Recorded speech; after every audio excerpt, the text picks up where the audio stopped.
Focus on the Lord and allow Him to use your pain for His glory and for your good. And I delight and take joy in my weaknesses, in the places and areas that I suffer. It actually gives power to advance the gospel. Paul says, "For thy sake we are killed all day long. We are accounted as sheep for the slaughter." We endure suffering equivalent to dying. This all seems like so doom and gloom right now, but God does heal. And I want to show you how God delivers and God heals, and we need to trust in God for our healing and for our deliverance.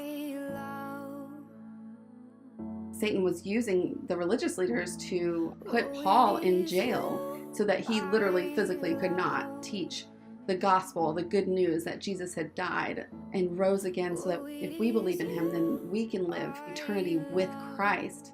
So it's interesting, like the enemy would think, putting Paul in chains, that the religious leaders would say, let's bind him up and keep him in a jail so that the gospel can't be shared. But Paul says the contrary. He said that it actually served to advance the gospel. And he says, now others proclaim the gospel without fear.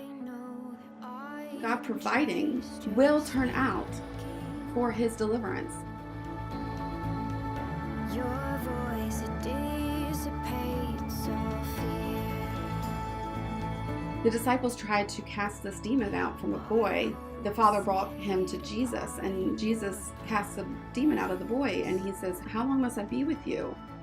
If you have faith as big as a mustard seed, since you can say this mountain move from here to there. So I'm like, well, they had faith, right? They actually tried to cast the demon out, and thinking the mustard seed is like the smallest seed during Jesus's day. I'd love to take this bold statement and take it down to the Greek, and what I found, there are two words back to back. One is in the form of an adjective and one is in the form of the noun. And this is where we get where it says, because you have so little faith. In the first, the adjective, it actually is talking about time. So it's short. And in the noun, it's talking about that your faith is too little.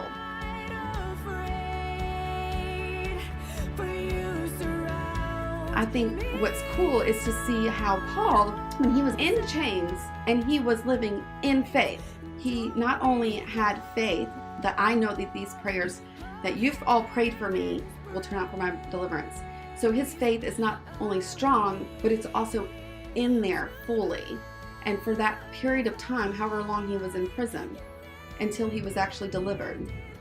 I'm still believing, and I have been dealing with this, my suffering, for 8 years now, that I've had to deal with through my sickness. I'm learning being in chains is in order to advance the gospel. I do and believe, as Paul believed, that because of your prayers, because of God's provision, that this will turn out to my deliverance. God will bring healing in my life, and I want to have that faith, that amount of faith Paul has, and the faith that continues to pressing into God. I want to be unashamed, and I want to take courage regardless of what the enemy brings. Hold on to that faith and hold tight as long as it takes to be delivered. But not only that, take every moment of every day to be used to advance God's kingdom.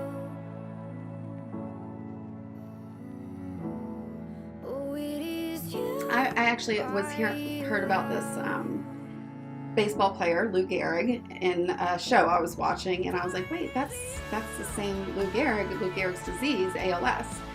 This man is an all-star. We're talking Babe Ruth era. He is literally an American icon.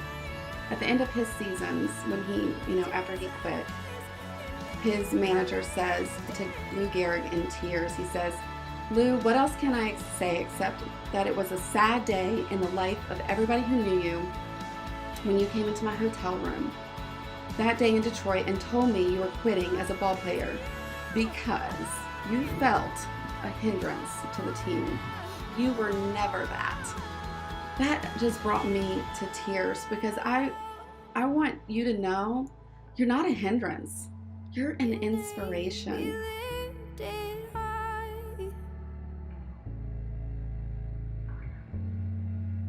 your name be lifted high.